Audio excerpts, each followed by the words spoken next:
ரமண மகரிஷியுடைய தம்பி நாகசுந்தரம்.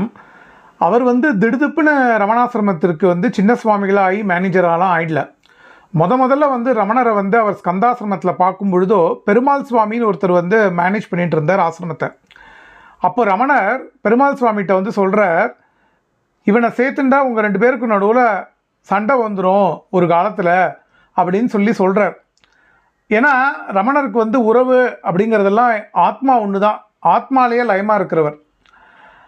அதே மாதிரியே சின்ன சுவாமிகள் எடுக்கும் எல்லா முடிவுக்கும் ரமண பகவான் எப்பவுமே உடன்பட்டார் அப்படின்லாம் கிடையாது. பகவானோட டிவோட்டிஸ் எச்எம்மாள், முதலியார்பட்டி இவாளோட ஃபுட்டு சர்வீஸை கடைசி வரையும் பகவான் பண்ண அலோவ் பண்ணார். சின்ன சுவாமிகள் ஒரு கட்டத்தில் அதை தடுத்த பொழுதோ ஒரு நாள் பகவான் லஞ்ச் பெல் அடித்து கூட லஞ்சுக்கு போகாமல் இருந்து தன்னோட எதிர்ப்பை வெளிக்காட்டியிருக்கார்.